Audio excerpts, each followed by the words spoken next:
Hello students, this is Namrata Golian and today's class is very important from your exams point of view, that is about the issue of debentures.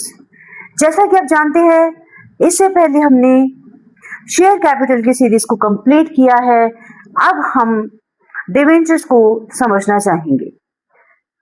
आज की class हमारी यही है, debentures क्या होते हैं, what are its key features and in future हम debentures को किन किन पार्ट्स में पढ़ने वाले हैं।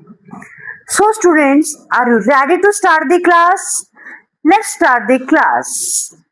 Students, imagine a company wants to raise money by public but don't want to give ownership. क्या ऐसा पॉसिबल है कि कंपनी पब्लिक से मनी भी रेज कर ली और बट ऑनरशिप ना दे? Don't want to dilute their ownership. क्या कह रहे हैं आप? What is your opinion students? Yes, there is a solution to this problem by issue of debentures. By issue of debentures, company can raise public money. Understood? चलिए, और जो debentures में money invest करते हैं उन्हें डिबेंचर होल्डर बोलते हैं। जैसे शेयर में जो मनी इन्वेस्ट कर रहे थे उनको शेयर होल्डर बोल रहे थे, डिबेंचर्स में जो मनी इन्वेस्ट कर रहे हैं उनको डिबेंचर होल्डर बोला जाता है। बट स्टूडेंट्स, डिबेंचर और शेयर्स दोनों कंपनी के लिए दोनों का अलग अलग स्टेटस है। As share was the capital part but debenture are a long term liability for a firm. Yes, understood? चलिए, debenture is a written instrument acknowledging as a debt containing the provision as regards to repayment of principal amount along with interest at a fixed rate. Yes, debentures के सबसे main property क्या है? It is acknowledged as a डेब्ट। As I said, इसका जो status है वो as a डेब्ट होता है और जो डिबेंचर होल्डर है वो कंपनी के लिए क्रेडिटर है। Contain the provision as regards to, what are its provision? Repayment of principal amount along with interest at a fixed rate. Students, clear? Understood? चलिए आगे बढ़े। अब अपने डिबेंचर्स के की फीचर्स पे फोकस करते हैं। As I said, debentures are a डेब्ट फॉर अ कंपनी। कंपनी को डिबेंचर होल्डर्स को कैसे रीपे करना होता है? वो principal amount with fixed interest amount. Clear? Common seal, debenture are issued under common seal of the company. Interest, जो interest का रेट होता है वो फिक्स होता है। कंपनी जनरली डिबेंचर्स कैसे इशू करती है? Like when you see in your books, it mentioned as 8% debentures, 9% debentures. जो 8% या 9% है वो क्या होता है? It shows fixed rate of interest. Charge against profit, बहुत इंपॉर्टेंट प्रॉपर्टी है ये, चार्ज अगेंस्ट प्रॉफिट। जब डिबेंचर इशू किए जाते हैं तो कंपनी को ये चीज ध्यान में रखनी होगी कि कहीं इतने ज्यादा भी डिबेंचर्स इशू ना कर ले कि कंपनी जो लॉस के ट्रैप में आ जाए, come under the loss trap, because it is a charge against profit. जो डिबेंचर्स का इंटरेस्ट है वो कंपनी को पे करना ही होगा।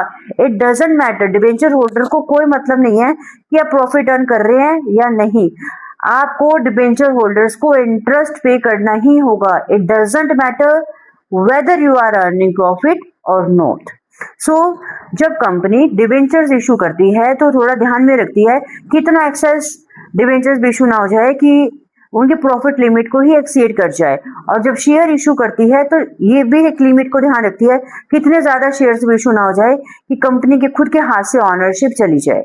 सो while issuing debentures, while issuing shares, company always keep a limit in a mind.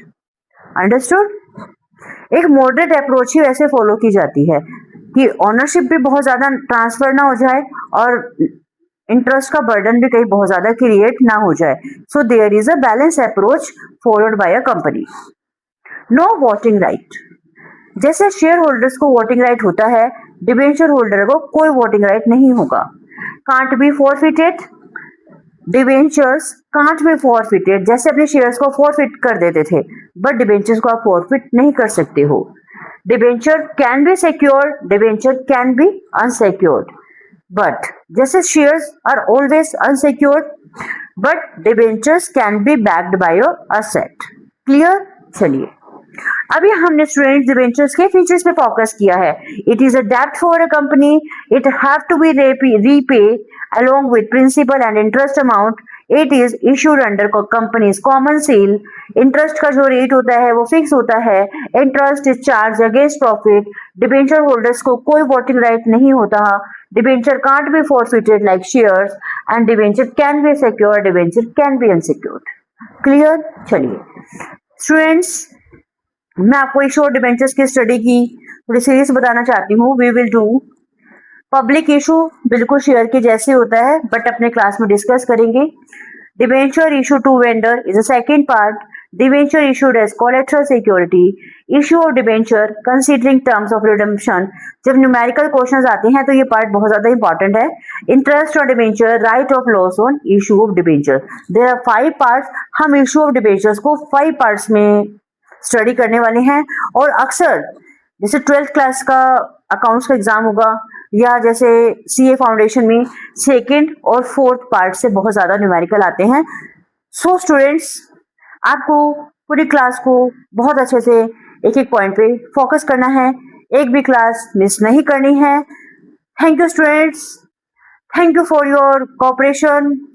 I hope you will surely cooperate me in the future too.